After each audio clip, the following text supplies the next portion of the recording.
So please give a warm welcome to our speakers and John Martineau.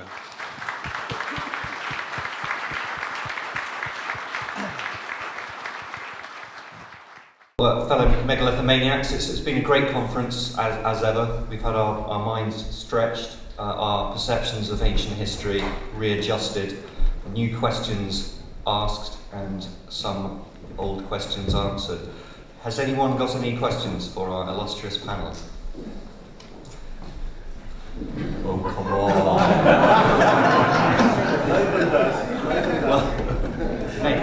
I didn't want to start off. Yes, come on. Oh, come on, there's one at the back. I'm not going to start it off, I shall take this right down to the back.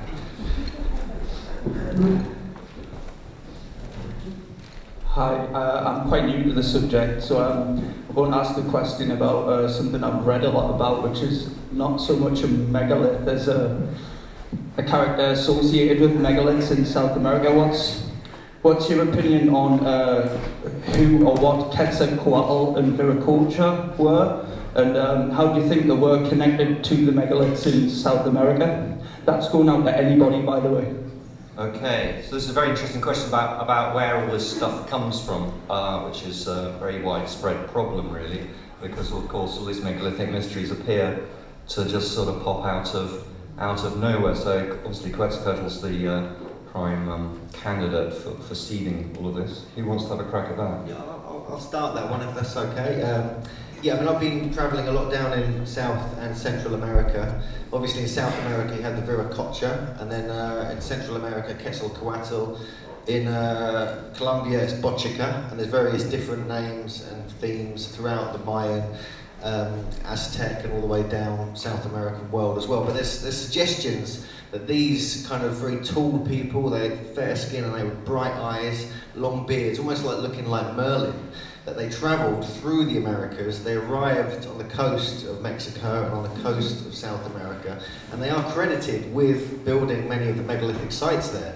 No one knows who they are. It's deep in prehistory. No one knows exactly where they came from or when even, but they do seem to have a kind of connection with the sites. There's legends of Viracocha at Tiwanaku, for instance, and on the island of the sun, that they kind of used to like manifest thunder and could levitate the stones, and they could actually change the weather and even shape the hills and the landscapes just through their powers.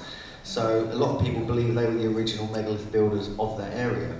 But there are other sort of stories to back that up, and there are a lot of people suggest they are just legends, they're not really real. I don't know if that answers your question. Anyone else? Right. When I started this lecture, I'll talk about the Pelasgi or the Belasgi, because P and B are similar sort of sound. So followers of Bel, if you like. And these were the ancient mariners of the Western Europe, founded Greece and Italy. And they were described as white bearded people, Caucasian. And Viracocha and Quetzalcoatl were also described as the same sort of bearded white Caucasian. So it's possible that the Pelasgi who founded these polygonal walls all over central Italy and Greece also built polygonal walls over in South America. Answer for you? Great. Well, that's very interesting. I think there's some stories of people on the Isle of Lewis as well, showing up and with great skills. And I'm sure I've read Gerald Ponting's work. But this is obviously an interesting part of the mysteries where this all comes from. So let's move on to some more questions. Yes. This leads on slightly from what the last question was. Wait for a microphone, please. We have a microphone. Sure, over here. So, at the front. Great. Yeah.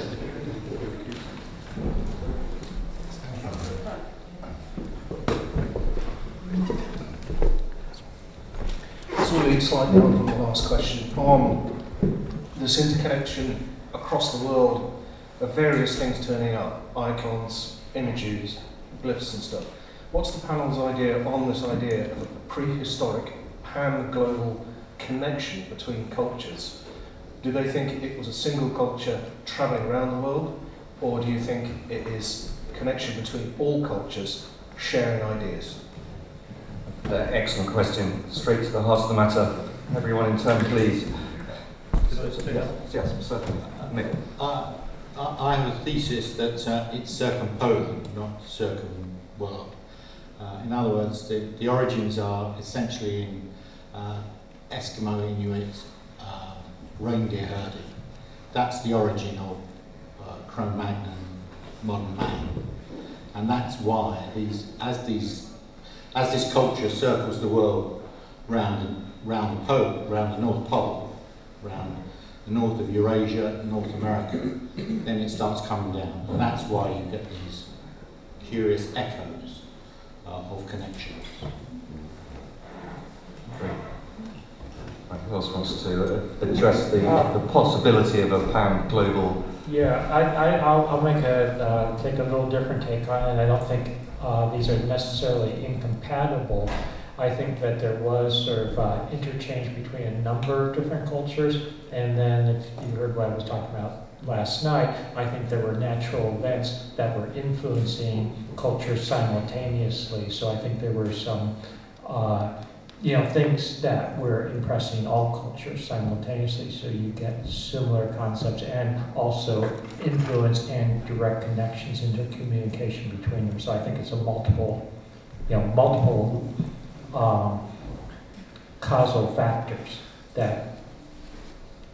and so such that we end up with similarities between them. I don't think there's any one single issue or any one single causal factor. I don't think it was just simply one culture traveling around spreading, but a lot of different factors, from commonalities in nature, with whether it's solar outbursts or other climatic changes or other events, and also connections between these cultures, if that makes sense. Mm-hmm.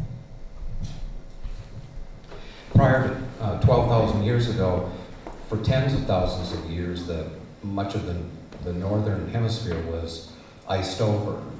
So there isn't going to be any culture to speak of on the ice. So you have to look south of that, and that's where you see many of these ancient cultures today, where we're finding archaeological evidence for them. So with that in mind, and with sea levels being several hundred feet lower, you have less of a surface area because of the loss of ice, but you've increased the surface area at the same time because you've got more land exposed with the lower sea levels. So there might have been more of an inclination to travel east and west, because going north, you've got the ice, you've got high winds coming off of the glaciers. The weather would have been terrible if you went north.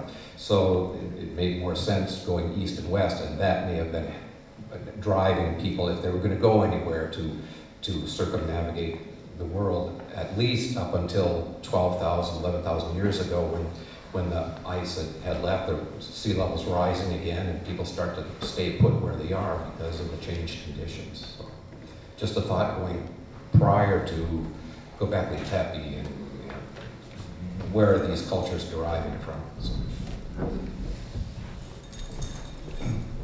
Great. Anyone else on the panel like to add anything? Yes. Okay.